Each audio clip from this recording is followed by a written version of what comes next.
سوق العمل زمان كان اسهل ولا دلوقتي اصعب؟ بس انا مش مقتنع بالكلام ده.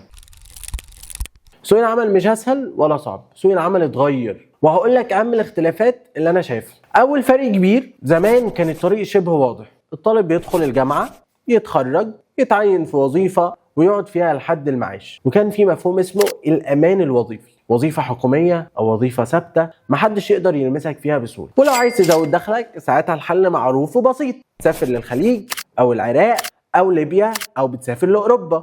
يعني زمان السوق كان محدود بس كان واضح وكان في امان. دلوقتي بقى الصوره مختلفه تماما، النهارده الفرص بقت اوسع بكتير، بقيت تقدر تتعلم اي مهاره اونلاين وتدخل اي مجال حتى من غير جامعه في مجالات كتير ومن غير شهادات. حاجات زي كتابة المحتوى، التصميم، البرمجة، تحليل البيانات، المونتاج، التصوير، التسويق، كل دي مجالات تقدر تبدأها لوحدك، وده ما كانش متاح زمان بنفس الشكل. كمان دلوقتي تقدر تزود دخلك وتشتغل بعملة صعبة وانت قاعد في بيتكم حتى لو في عزبة ابو قردان، وتكون بتشتغل مع شركة في كاليفورنيا او دبي او الرياض. يعني بدل ما الفرصة كانت محتاجة سفر، الفرصة دلوقتي ممكن تجي لك على اللابتوب. بس في المقابل الامان الوظيفي قل.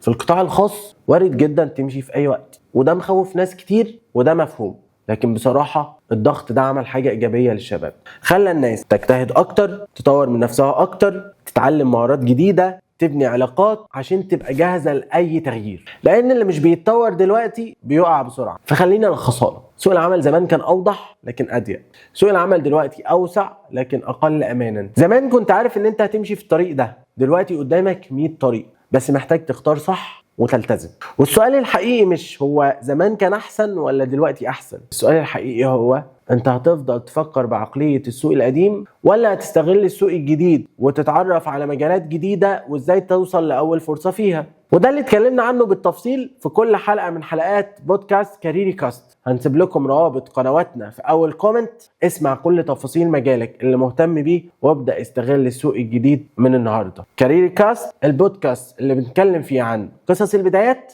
ومجالات العمل المختلفة.